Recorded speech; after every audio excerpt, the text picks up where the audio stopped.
नमस्कार, मैं हूं फरहान। आप देख रहे हैं नेक्स्ट 9 न्यूज नेशन। भारत में समय समय पर ऐसे विवाद छिड़ जाते हैं जिन विवादों का कोई मतलब नहीं है, जिनके होने या ना होने से कोई फर्क नहीं पड़ेगा। मौजूदा समय में झारखंड के गढ़वा जिला है। गढ़वा जिले का कोरवाडीह गांव है। इस गांव में एक स्कूल है। यह मुस्लिम बहुल जिला है, गांव है। यहाँ एक स्कूल है। उस स्कूल में जो बच्चे हैं, खास तौर से मुस्लिम बच्चे, उन्होंने प्रार्थना के दौरान, पहले तो वहां पर जो प्रार्थना होती थी वह होती थी, दया कर दान विद्या का हमें परमात्मा देना। यह प्रार्थना चलती थी। फिर यह प्रार्थना को बदल कर तू ही राम तू ही रहीम, ऐसे ही एक प्रार्थना है, उसे चालू किया गया। और हाथ जोड़कर नहीं, हाथ बांधकर यह प्रार्थना की जा रही थी। देखिए, प्रार्थना के दो तरीके हैं, हाथ जोड़कर भी, हाथ बांधकर भी, और दोनों ही तरीके सम्मानित हैं, सम्मान देने वाले तरीके हैं। चाहे वह प्रार्थना हो या जो अब हो रही है वह प्रार्थना हो, रिप्लेस हो सकती है, सिवाय राष्ट्रगान के। तो राष्ट्रीय गान हर स्कूल में पढ़ा जाता है, लेकिन राष्ट्रीय गान से पहले होने वाली प्रार्थना सभी स्कूलों में अलग होती है। उसका चुनाव किया जाता है। तो जब बच्चों ने हाथ जोड़कर प्रार्थना पढ़ने से मना किया और हाथ बांधकर प्रार्थना पढ़ने लगे, तो भारतीय जनता पार्टी के विधायक हैं भानु प्रताप, उन्होंने शिक्षा मंत्री जगन्नाथ महतो से कहा कि तुष्टीकरण की राजनीति नहीं करनी है। कौन सा तुष्टीकरण? जो मुस्लिम बच्चे हाथ बांधकर प्रार्थना पढ़ने की बात कह रहे हैं, तो हाथ बांधकर ना पढ़ने दी जाए। यदि आप यह उनको दे देते हैं मौका, यह उनकी बात स्वीकार कर लेते हैं, तो यह तुष्टीकरण की राजनीति है।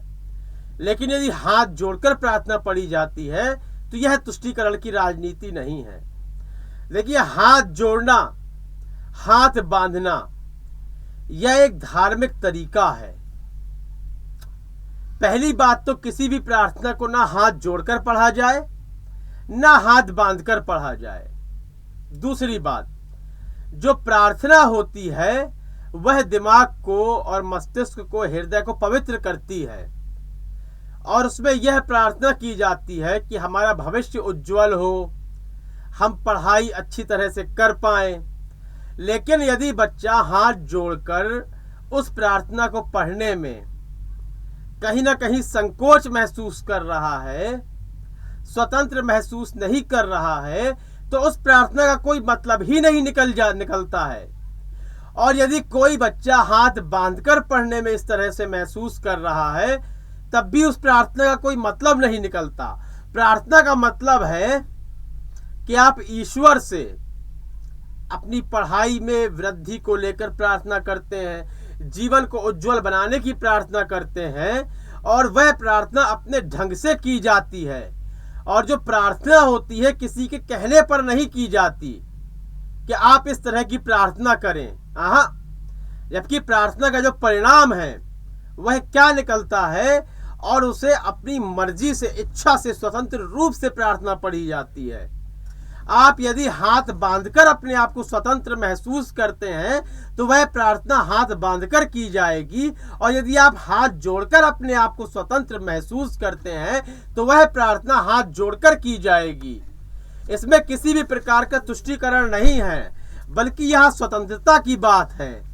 और दिल और दिमाग किस प्रक्रिया को लेकर स्वतंत्र महसूस कर रहा है, दिल और दिमाग किस प्रक्रिया को लेकर यह सोचता है कि हाँ, मुझे अच्छा लग रहा है। यदि प्रार्थना को आप हाथ जोड़कर या हाथ बांधकर इस दो घेरे में लाएंगे तो मुझे लगता है यह बिल्कुल सही नहीं है। यदि आप हिंदू बच्चे से कहेंगे हाथ बांधकर प्रार्थना कीजिए, उसे सारी प्रार्थना के दौरान यह महसूस होता रहेगा कि मुझे मुस्लिम रीति रिवाज फॉलो करवाए जा रहे हैं। यदि इसी प्रकार मुस्लिम बच्चे से कहेंगे हाथ जोड़कर प्रार्थना कीजिए, उसे पूरी प्रार्थना में यही लगता रहेगा कि मुझसे हिंदू रीति रिवाज फॉलो करवाए जा रहे हैं। तो उस प्रार्थना का जो एक परिणाम आप चाहते हैं वह परिणाम नहीं निकलने वाला है।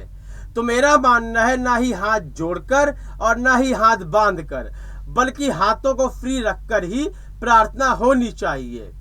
इस संबंध में आपकी क्या राय है, आपके क्या विचार हैं? अपनी राय अवश्य दें। कार्यक्रम को लाइक और शेयर करें, चैनल को सब्सक्राइब अवश्य कर दें। तब तक के लिए इजाजत दीजिए। धन्यवाद।